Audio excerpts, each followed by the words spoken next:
Bienvenidos a 360 grados, una visión global de la noticia, un espacio para debatir sobre todo lo que sucede en Colombia y en el mundo. El esperado humo blanco que confirma la elección del nuevo jerarca de la Iglesia Católica salió del Vaticano al mediodía de hoy, hora del este, y una hora después se confirmó que el nuevo papa era el cardenal argentino Jorge Mario Bergoglio, que escogió llamarse además Francisco. El cardenal Bergoglio es un jesuita con una fuerte formación académica, considerado un hombre dialogante, moderado, austero, amante del tango e hincha del equipo de fútbol San Lorenzo de Almagro. ¿Podrá el Papa Francisco limpiar al Vaticano de sus múltiples problemas y qué impacto geopolítico impondrá un Papa latinoamericano? Ese será nuestro tema de debate esta noche en 360 y ya en segundos le doy la bienvenida a nuestros invitados.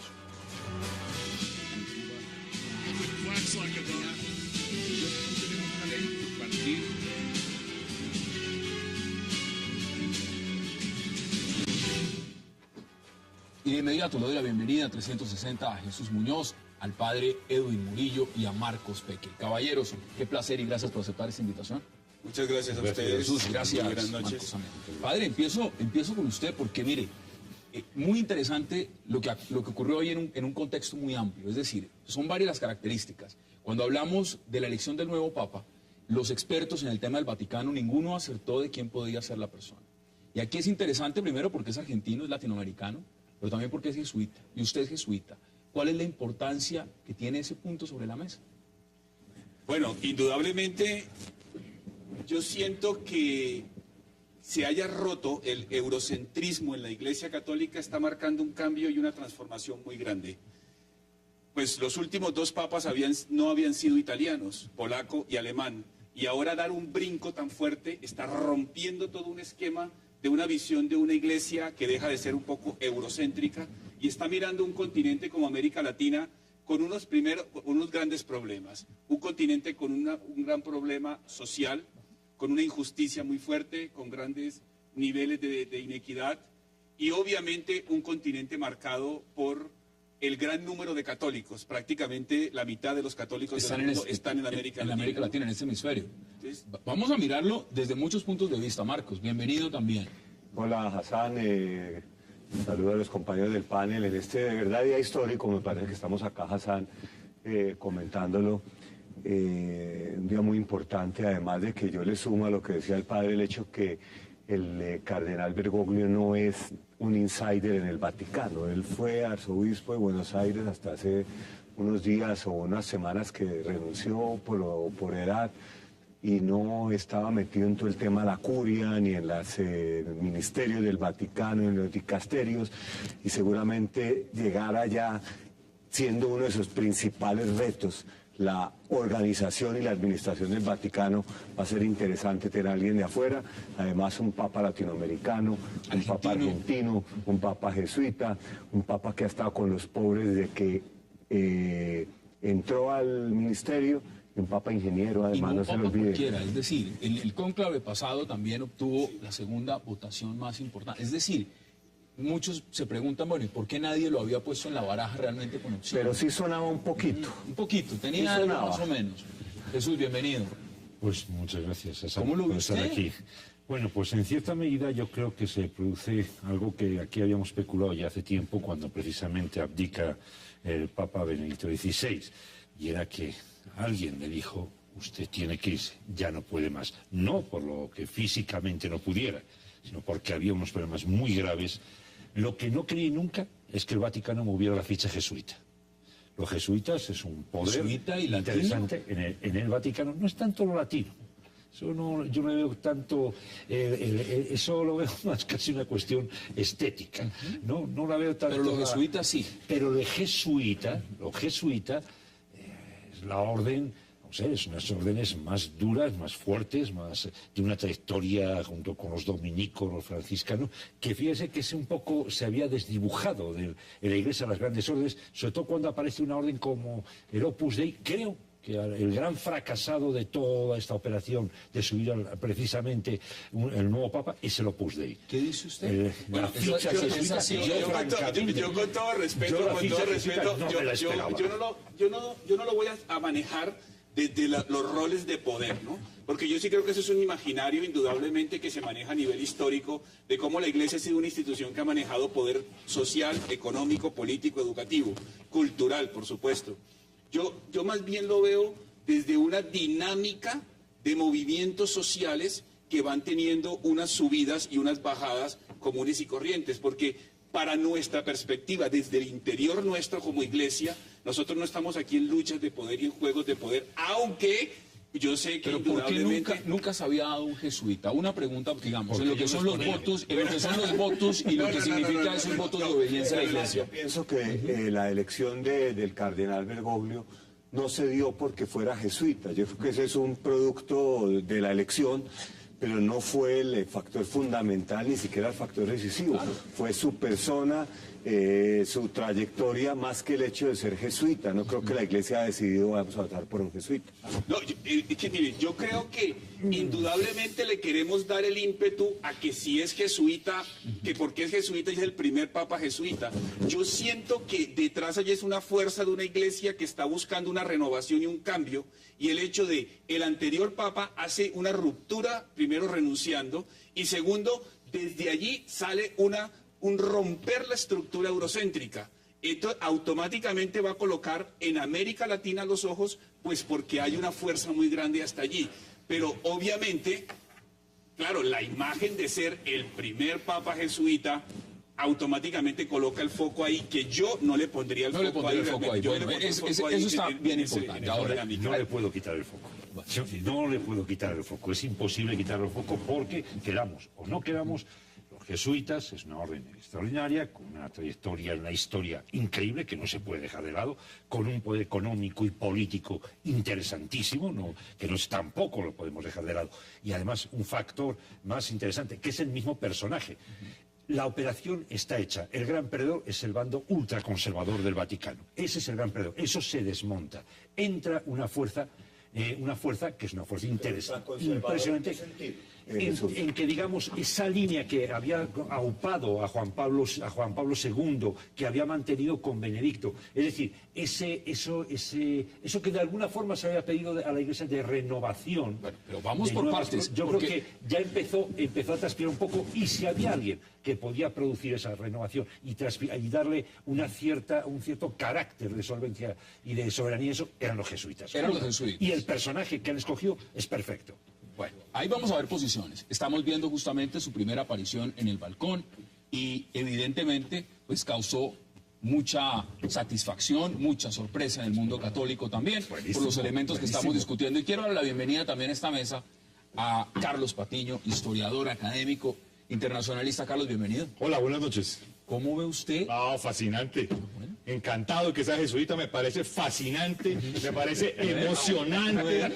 Los primeros damnificados son el Opus Dei y los Legionarios de Cristo. Esto es absolutamente fascinante. Y la Sociedad Pío X. Claro, y además me tiene fascinado porque es una posición contraria a la posición de lo que había hecho Juan Pablo II. Claro, Juan Pablo II hace un trabajo político importantísimo en Polonia. Este asunto contra la Unión Soviética, que es muy importante, nunca hay que valorarlo. Le responde a Stalin la vieja pregunta histórica de dónde están las divisiones del Papa. Pero luego la llegada de un jesuita, mire, esto es realmente, primero, histórico, que no es europeo. Segundo, que es latinoamericano, importantísimo.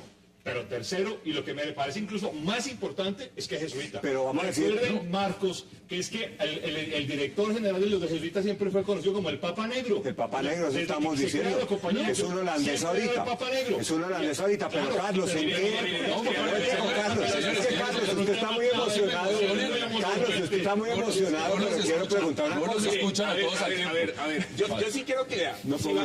Está bien que tomemos posiciones, pero con todo respeto, yo creo que nos tenemos que formar. Nuestro superior general en este momento no es holandés.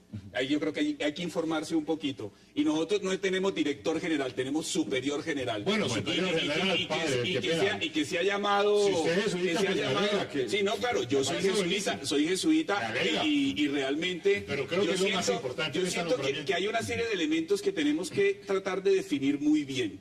Es decir, no nos podemos quedar en el nivel simple de la discusión del nivel del juego, de los roles de poder, ¿Por qué? Porque es que realmente han sido cosas de momentos históricos y cosas que han ido detrás y que han ido en el Pero hay un fondo. punto importante y se los quiero plantear sobre la mesa. No podemos desconocer lo que fueron varios escándalos, entre ellos, por ejemplo, los Vatilix, que han demostrado una lucha de poder interna en el Vaticano. Se llegó a pensar también quiénes realmente iban a quedar decidiendo con la carta de poder y elegir a este nuevo papa.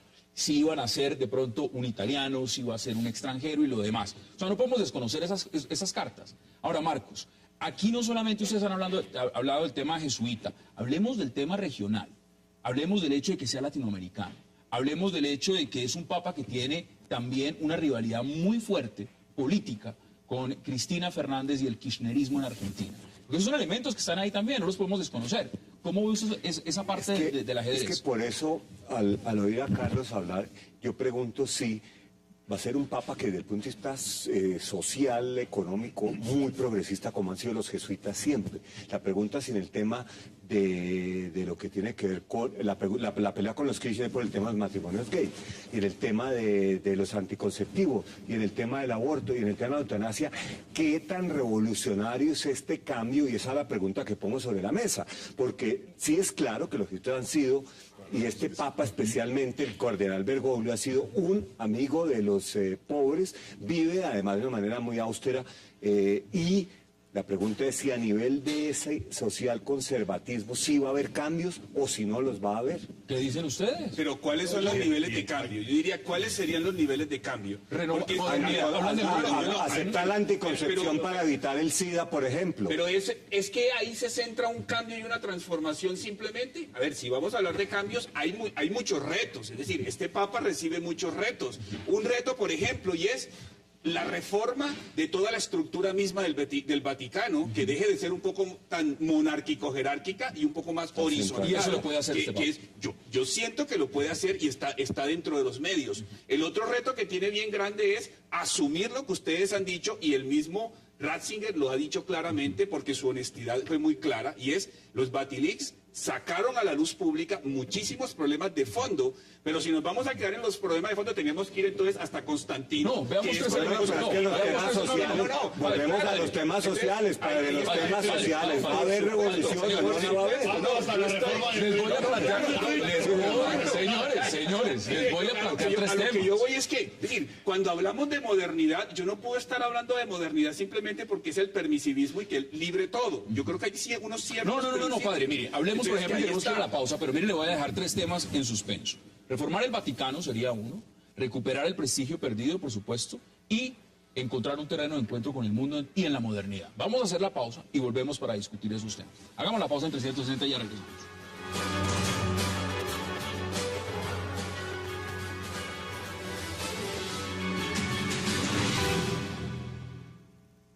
El pontífice número 266 fue escogido hoy en la Capilla Sixtina a la 1:05 de la tarde, hora colombiana. Y a sorpresa de muchos, un papa argentino ahora liderará la Iglesia Católica. Argentina es uno de los países latinoamericanos más reconocidos por sus futbolistas, tenistas, revolucionarios y ahora por el Papa, Jorge Mario Bergoglio, el sucesor de Benedicto XVI. El nuevo Papa será llamar Francisco I en honor a San Francisco de Asís. Nació el 17 de diciembre de 1936. Inició sus estudios para formarse como ingeniero químico, pero poco después decidió dedicarse al sacerdocio. Quienes lo conocen aseguran que es un hombre que lleva una vida discreta, cultiva bajo perfil, le encanta leer y tiene una vida alejada de toda ostentación. Él es un hombre serio, muy austero en sí, ¿no? Con una sobriedad enorme, con una preocupación sobre todo por los más pobres, los que están solos, los tristes, con una búsqueda de una iglesia capaz de anunciar la alegría de saberse guiada por Jesús, y que hay que llevar a los hombres al corazón de Jesús y a Jesús al corazón de todos los hombres sin dejar a ninguno.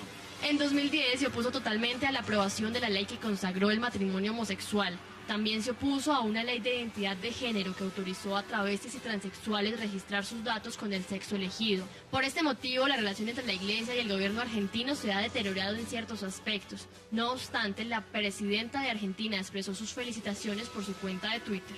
Es nuestro deseo que tenga, al asumir la conducción y guía de la Iglesia, una fructífera tarea pastoral, desempeñando tan grandes responsabilidades en pos de la justicia, la igualdad, la fraternidad y la paz de la humanidad.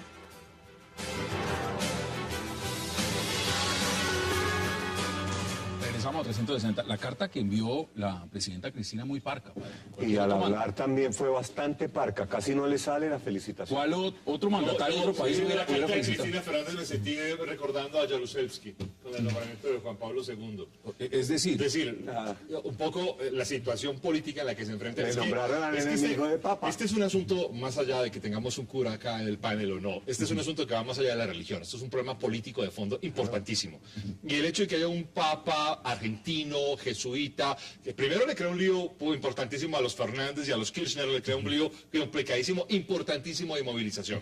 Segundo, que además tiene una condición de vida austera, cercano a sectores populares en Argentina, pero además este asunto marca un asunto político muy interesante, por ejemplo, frente a todo el sector protestante en América Latina, y el ingreso del protestantismo de forma muy contundente. Abierta y en grande. los 70s y en los 80s, toda esa teología de la prosperidad, todo este asunto que ha estado, digamos, marcando un terreno importante, que está asociado a una concepción política de la sociedad en América Latina. Y obviamente esto marca un punto importantísimo de viraje, de mire giro lo que usted dice. radical frente a esta Frases concepción política. que ha dado el nuevo Papa Francisco. Ya le voy a preguntar también por la escogencia del nombre, porque el nombre tiene un simbolismo.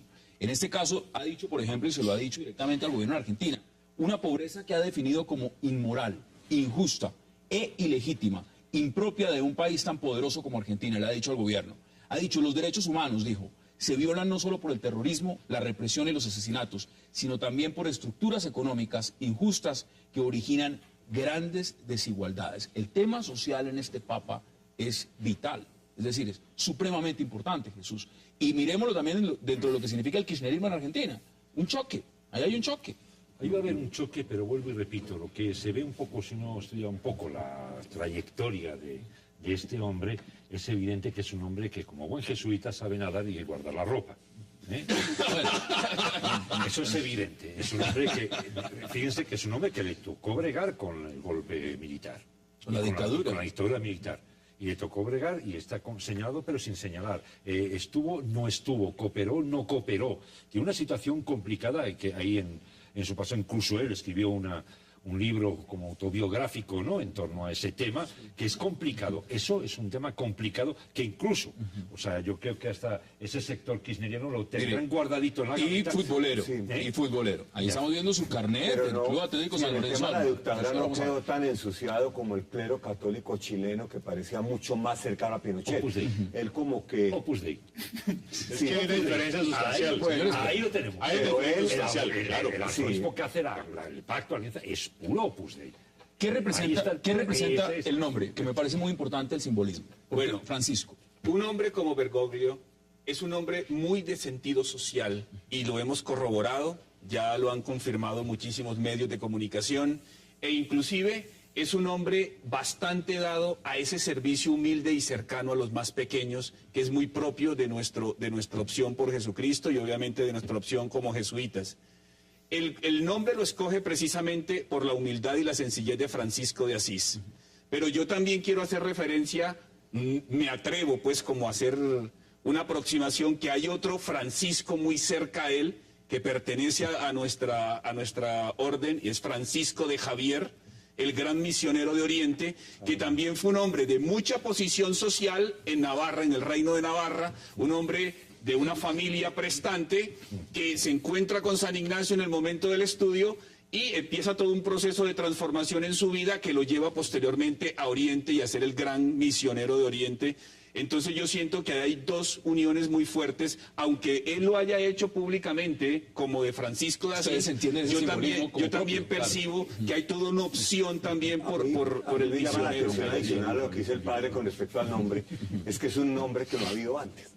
Y eso puede ser parte del ¿Qué rompimiento ha dicho el que él Vaticano? está Que no es teniendo. Francisco primero, sino es Francisco. Sí, exacto, no Francisco. hay un Francisco anterior, entonces él no se llama Juan Pablo III, etcétera. Con eso está tratando de pronto de comenzar una buena era con un nombre que no ha habido antes y es parte de todo el rompimiento que hemos venido acabando en este panel de conversamos. Pero también fue crítico del Papa Francisco de Asís. Si no estoy mal documentado, también fue uno de los críticos en su momento de lo que significó el papado. Sí, claro, en un momento histórico, es un momento histórico que se marca, y recordemos que Francisco Asís hace un cambio radical de una vida bien pomposa, bien lujosa, a una entrega completamente en pobreza, ¿no? Hay un cambio radical. Vamos a los desafíos, porque no hemos hablado de ese tema, y volvemos a Argentina, porque Argentina juega un papel acá importante. El tema de reformar el gobierno del Vaticano. Acá no podemos salirnos de lo que significa mirar la Iglesia Católica, y voy a citar frases, por ejemplo, que he estado viendo el día de hoy, donde dicen: no podemos ver la elección de hoy simplemente mirando las masas y la alegría, sino dentro de la casa se está derrumbando de la pared hacia adentro. ¿Qué tanto hay que reformar el Vaticano? Yo diría que hay, pero no quiero eliminar, Hassan, lo que dices al final, porque hay una reforma necesaria de transparencia, por ejemplo, frente a todo el tema financiero del Banco Vaticano. Es necesario introducir una condición de transparencia. Recordemos todo lo que hace Benedicto XVI, que es que les destapa la puerta de la, digamos, información poco transparente, de una corrupción, de una presencia de la mafia, del Banco Vaticano, que es una cosa complicadísima, que ha sido un escándalo trascendental y todo lo que está detrás.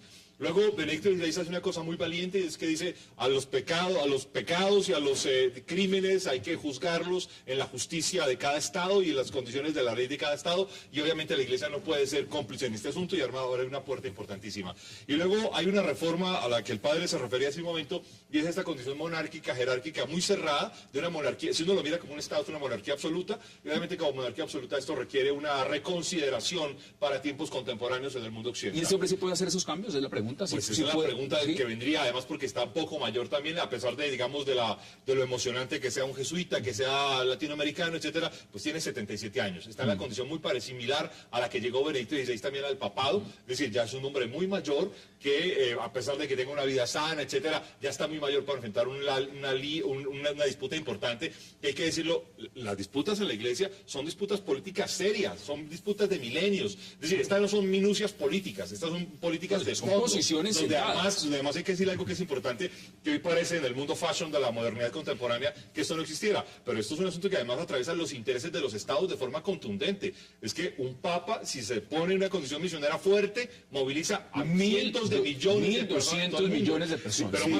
más allá de eso, quiero tocar dos temas que me parecen claves de la reforma, digamos, política y religiosa. Es el tema de la pobreza en el mundo, donde la Iglesia tuvo un liderazgo importantísimo entre los 60s y los 80s, con toda la teología de la liberación, con lo positivo y negativo, con lo que se quiera estar de acuerdo o en desacuerdo. La Iglesia tuvo un liderazgo fundamental, que además cambió una serie de posiciones políticas importantes, influyó una serie de procesos políticos, como lo queramos, dialécticos, debatientes, lo que queramos, pero está sobre esa mesa. Y luego hay un debate importante, es que de nuevo la religión es un debate fundamental en la política global hoy. Hoy hay procesos de violencia religiosa en todo el mundo, en el Islam, en el hinduismo, en el cristianismo. Hay países donde se crucifica a cristianos, donde se persigue a cristianos. Tema de Egipto, lo que acabamos de ver. Mire, le quiero plantear, porque habla de la teoría de la liberación, ¿qué tanto se enfrentaron los jesuitas en su momento con los papados en ese marco de esa teoría?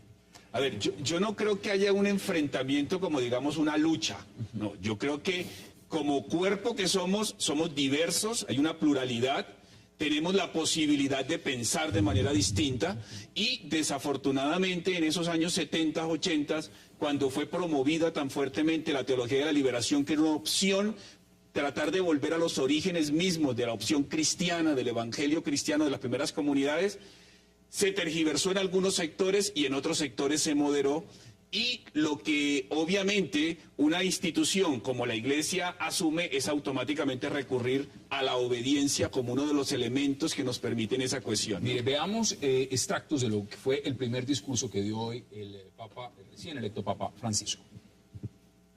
Buonasera. Hermanos, hermanas, buenas tardes. Voi sapete, ustedes saben que il dovere del conclave era di dare un vescovo a Roma. Que el deber del conclave era dar un obispo a Roma. I miei fratelli cardinali sono andati a prenderlo quasi alla fine del mondo. Solo que mis hermanos cardenales fueron a tomarlo, a traerlo desde casi el fin del mundo. Vi ringrazio l'accoglienza. Les agradezco por su acogida. La comunità diocesana di Roma, la comunidad a su vescovo diocesano de Roma, a su e prima di tutto gracias. Mire, Yo vuelvo a insistir sobre el tema que de pronto es un poco espinoso acá, pero es el tema de que en este momento los países de América Latina están pasando legislación, como el tema de los matrimonios del mismo sexo, como el tema de empoderamiento de la mujer, como el tema de los anticonceptivos obligatorios en los colegios, como el tema de la píldora del día después, que está en abierto enfrentamiento pero con ese Papa no se posiciones opone a eso. que ha esbozado la Iglesia Católica. Entonces yo la pregunta que tengo es, sin criticar la posición de la Iglesia, es si este nuevo Papa va a hacer algún cambio en esos temas que están arrasando la agenda en muchos de los países de América Latina. Argentina ya aprobó el matrimonio gay, acá está en discusión. Le voy a dar México resultados está de en una encuesta. discusión. Mire, le voy a dar resultados de una encuesta. Una de las encuestas que se ha hecho sobre el tema católico en el mundo dice que el 85% de los católicos son partidarios hoy en día, por ejemplo, de dejar que los curas se casen. Entonces, uno de los temas. Uno. Usted menciona los otros. El tema del aborto. El tema, por supuesto, del matrimonio homosexual. Y la mujer. Bueno, entonces veamos la empoderamiento de la perspectiva, mujer en la jerarquía global. eclesiástica. Una cosa es la teología, una cosa significa la constitución eclesiástica propia que tiene la Iglesia, pero también no podemos negarnos a las reformas de la modernidad.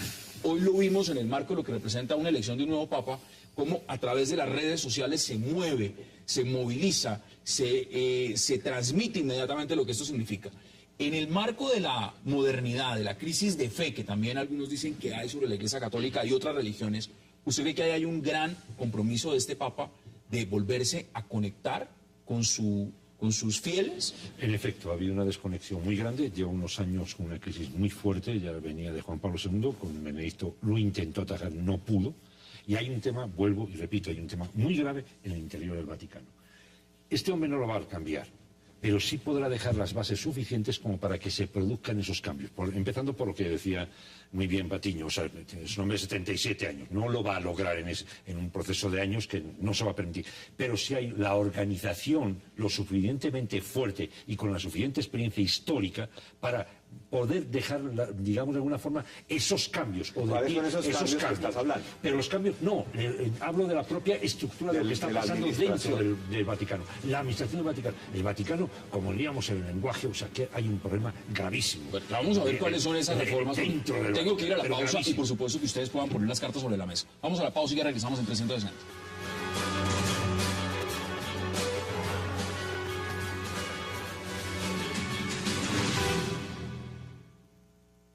Dare la benedizione. Y ahora quisiera Ma dar prima, la bendición. Prima vi chiedo un favore. Pero antes les pido un favor. Prima che il vescovo benedica il popolo, Antes que el obispo bendiga al chiedo pueblo, che voi pregate al Signore perché mi benedica. La les pido preghiera que fa, ustedes oren al Señor chiedendo para la que me benedizione bendiga, per il suo vescovo. para que el Señor bendiga a su Facciamo obispo.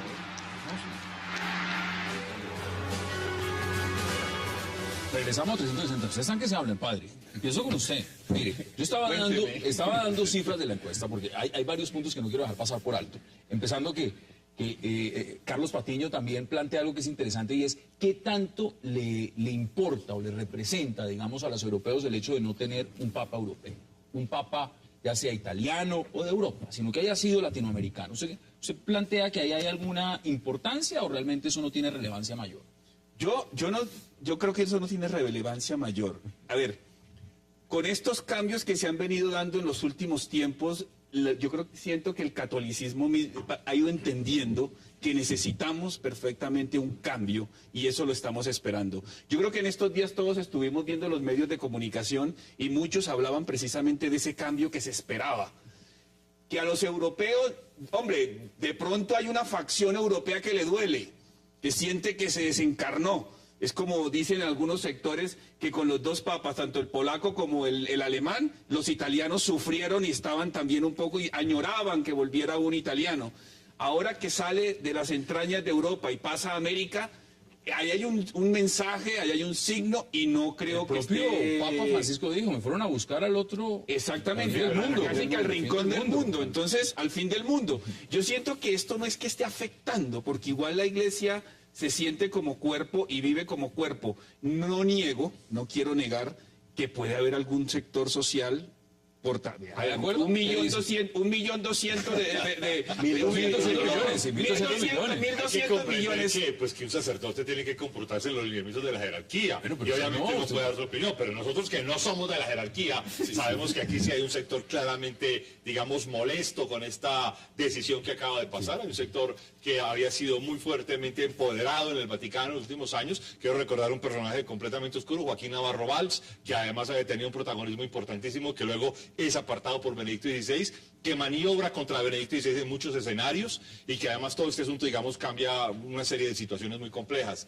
Pero además quiero recordar que es que aquí hay un debate, bueno, pongo además una película de un italiano hace poco, Nanni Moretti, del asunto de Habemus Papam, una película hace 1 o 2 años, donde pone esta escena y representa que era la elección de un nuevo papa. Y claro, cuando uno se pone adentro, el asunto, insisto, el asunto es más político incluso que religioso. Claro, hay unos dogmas que defender, hay unos estatutos que reformar, pero lo que decía Marcos era un tema de política de fondo. ¿Cómo se ubica la religión católica? Es un asunto conceptual muy complicado. Expansión del Islam.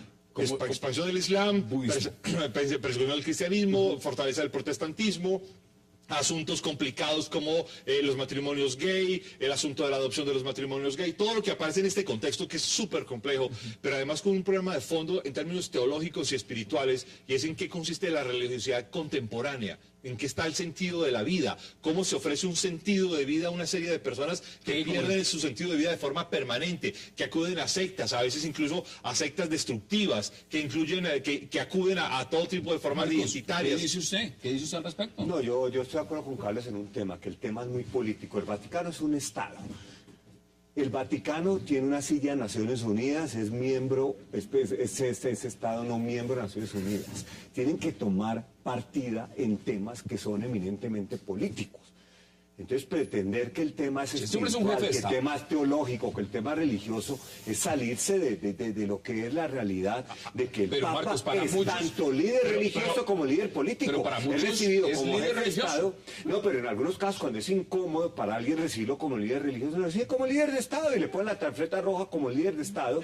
Y si lo quieren decir como líder religioso, es otra cosa diferente. Pero pongamos aquí sobre la mesa, además, perdón, padre, si yo no quiero dejar pasar es que además tiene el servicio de inteligencia más sofisticado. Incluso el diplomático, más que el Mossad, más que el Mossad. El sistema los agentes de inteligencia, unos de inteligencia que yo los quisiera leer. Miren, simplemente es una cuestión. Yo sé que aquí estamos hablando desde niveles distintos, desde perspectivas distintas, ¿no? Y yo le digo, yo estoy en el área, mi formación es en la ciencia política y trato de hacer el análisis desde allí.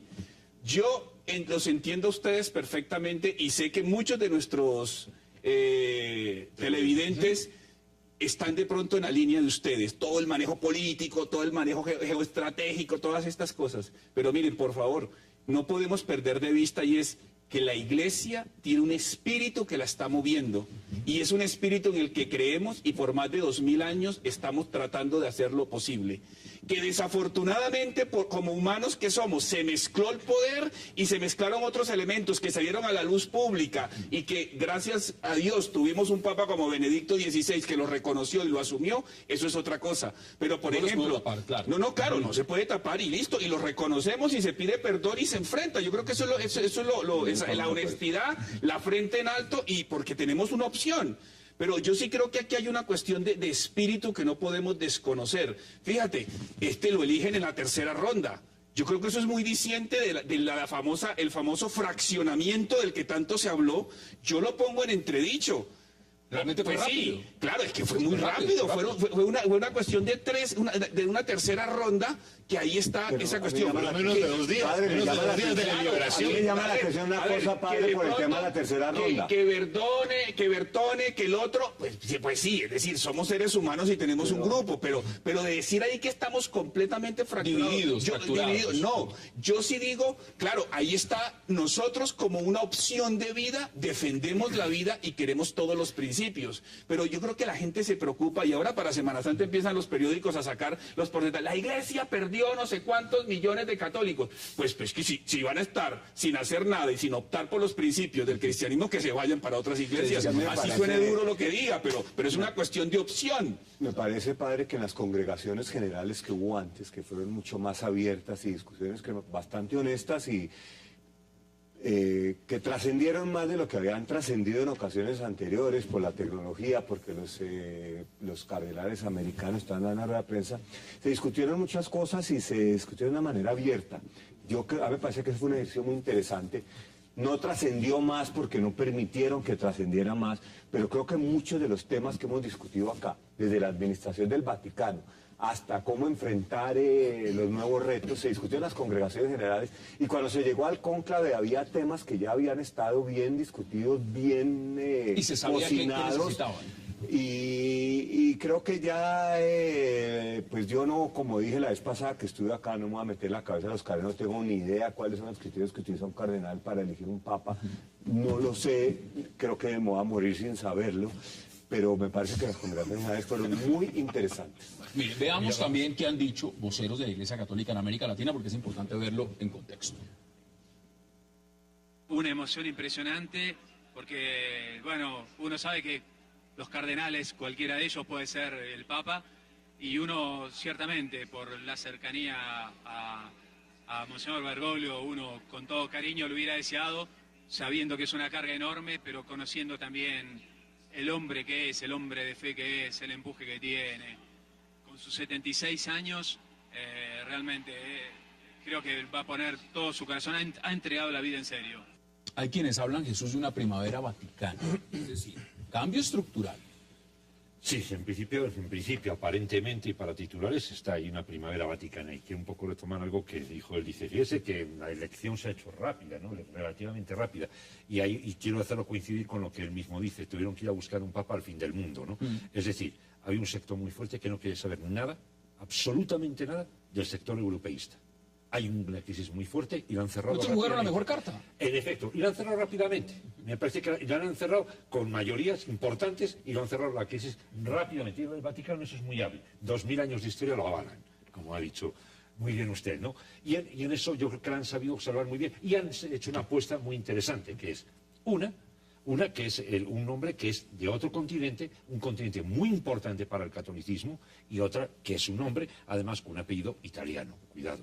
Hemos puesto la velita a Dios y la velita Carlos, al diablo. yo no puedo salir de lo político, es un problema político. Tiene, por supuesto, el tema de fe, porque es un tema donde está muy puntual y muy latente. Nicolás Maduro dijo hoy que Chávez debió influir desde el cielo en la elección del Papa latinoamericano. No, pensé que me vas a preguntar otra cosa. No. Sí, qué pena, Hassan, contigo. Yo no voy a entrar en la discusión de fondo. Yo lo que les pregunto es, ¿cómo es posible? Sí, como dirían algunos que yo nunca he estado de acuerdo, eso sí es para la ganadería. O sea, qué vergüenza.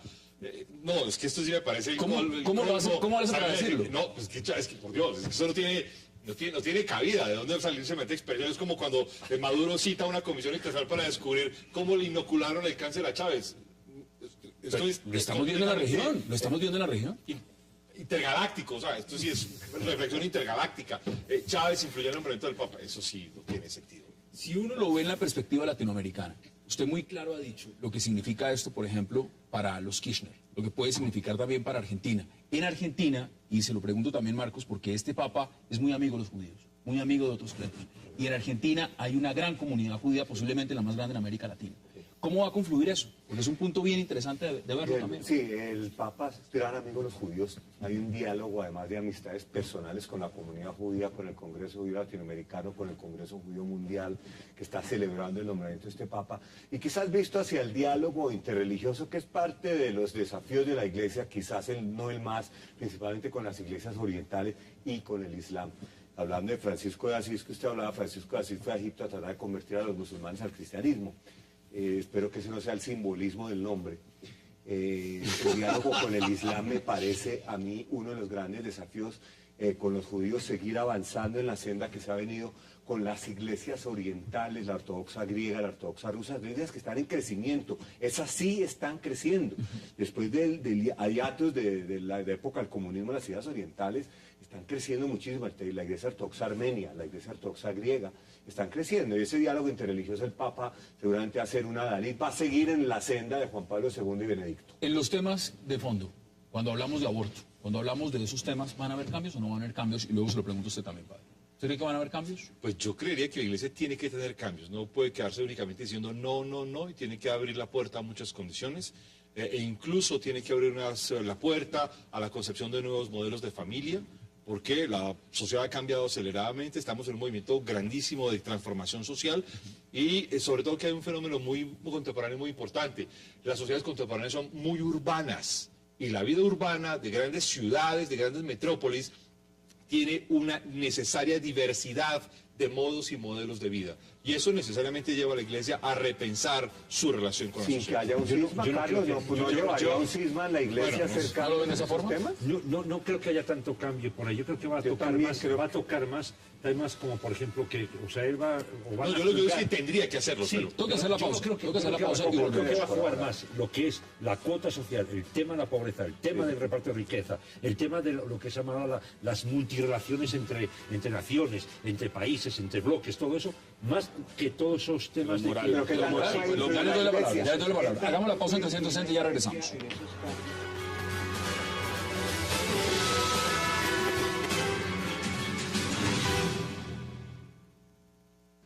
Ciertamente es una conmoción terrible, ¿no es cierto?, en el corazón, en la inteligencia. En primer lugar, más allá de que siga el cardenal Bergoglio, ¿no?, es decir, la presencia en la iglesia del Santo Padre, que es ciertamente el vicario de Cristo, el sucesor de Pedro, pero cuánto más saber que es aquel que entre nosotros tan bien reflejaba la figura de padre, la figura de pastor. Regresamos a 360. Padre, si uno mira todo lo que hemos puesto sobre la mesa, entramos en la ronda ya final, donde es bueno recapitular y hacer un poco de conclusiones también. ¿Cuáles que ustedes son los puntos más importantes que tiene que enfocarse este nuevo Papa? Realmente, si miramos todo lo que hemos discutido hasta el momento. Bueno, yo insisto en un primer punto y es que ojalá no nos quedáramos simplemente en la lectura de lo geoestratégico, digamos en pocas palabras, o de los choques entre los poderes, sino que pensemos también que aquí hay un espíritu que está moviendo y hay una opción de vida que la señaló Jesús de Nazaret y tratamos de llevarla hasta allí con la condición humana y con la fragilidad humana. ¿Qué podemos hacer? No podemos con las dos. Pero yo sí siento que hay unos retos que quedan muy claros. Uno es, ante todo, una reforma real dentro de la estructura del Vaticano. Como decíamos, ceder un poco a esa estructura monárquico-jerárquica y entrar a una estructura mucho más horizontal, mucho más del inicio de la Iglesia, de comunidades más proactivas, más dinámicas, más descentralizadas. Eso yo creo que es un primer punto. Segundo, hay una reforma y una manera de asumir todos estos escándalos que salieron con los Batilix, todas estas cuestiones del banco, todas estas cuestiones que es importante que las termine de asumir, así como las asumió Benedicto XVI con honestidad y sensatez. Hay otro aspecto que lo señalaban muy bien ahora y es toda la dimensión de ir a las fronteras, a los límites, y es toda la problemática de la injusticia social, de la inequidad, la problemática de la guerra. Yo creo que hay algo muy preocupante y la Iglesia, si en algo se debe identificar, es ser un instrumento de reconciliación y ella ahí está llamada a trabajar muy perfectamente en ello. Y, obviamente, tratar de estar muy abierto al diálogo con las religiones, a continuar ese diálogo, al encuentro, porque ya hace mucho tiempo salió ese esquema de que solo en la Iglesia había salvación y sabemos que todo camino que conduce al bien, que conduce al vivir unos principios éticos, ayuda al crecimiento de la vida y eso es fundamental. Debe las suyas, Jesús. No podemos perder de vista que el mundo en estos momentos vive una de las mayores hecatombes económicas de la historia. Una hecatombe que ha significado un empobrecimiento brutal de la población mundial. Se ha disparado de una forma extraordinaria y creo que en estos momentos la Iglesia Católica, cuando se han perdido las perspectivas de otras posibilidades, de otros países o de otros ejemplos o de otras posibilidades ideológicas, puede jugar un papel extraordinario de mediador y negociador precisamente en ese conflicto social que se avecina y que va a ser, además, el detonante de todas las guerras que se van a desatar en el siglo XXI. Marcos, deme sus conclusiones. Yo creo que los desafíos que está enfrentando el Papa Francisco son gigantescos y le va a tocar priorizar. Yo no sé si el Papa va a poder enfrentar todos los temas.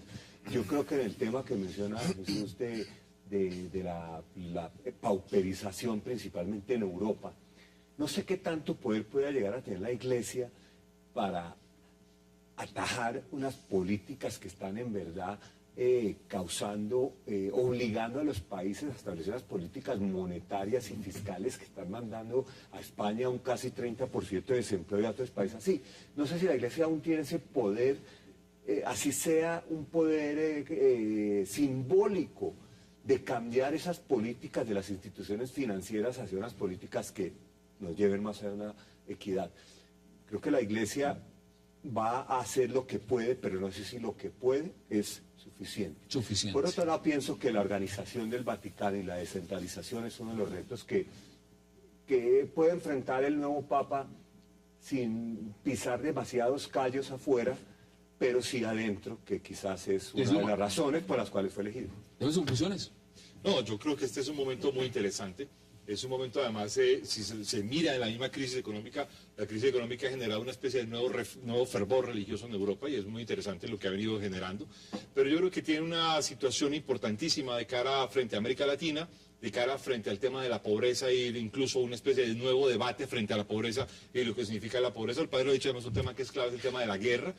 Donde además no son las guerras particulares, sino incluso los temas de las guerras globales y para dónde va este asunto, donde el Vaticano juega un papel diplomático sustancial.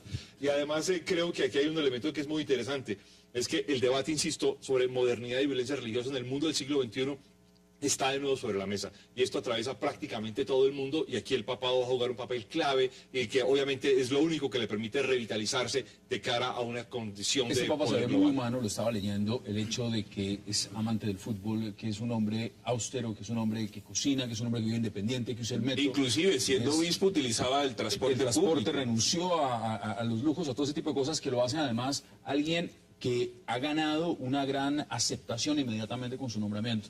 Yo no puedo dejar de preguntarle a Marcos Pecker. Marcos, ¿usted cómo vio lo de Nicolás Maduro?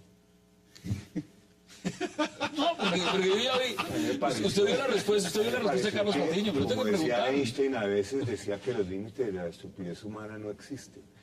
Llegar y decir que Chávez subió al cielo y convenció a Dios de que nombrara a un papa argentino, me parece que... Y decirlo serio, decirlo creyéndolo.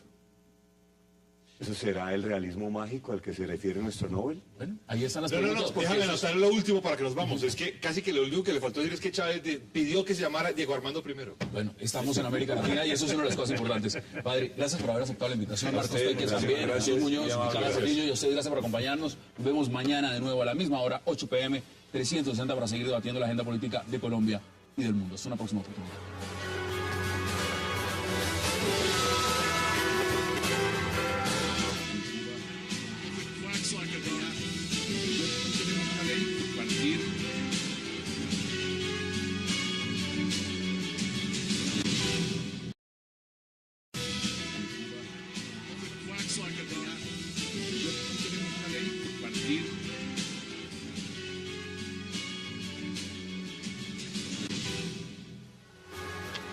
Bienvenidos a 360 grados, una visión global de la noticia, un espacio para debatir sobre todo lo que sucede en Colombia y en el mundo.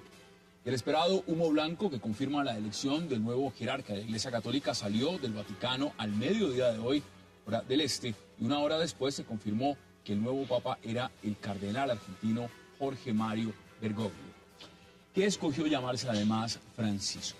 El cardenal Bergoglio es un jesuita con una fuerte formación académica, considerado un hombre dialogante, moderado, austero, amante del tango e hincha del equipo de fútbol San Lorenzo de Almagro.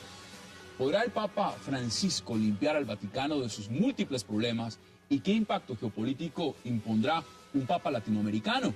Ese será nuestro tema de debate esta noche en 360 y ya en segundos le doy la bienvenida a nuestros invitados.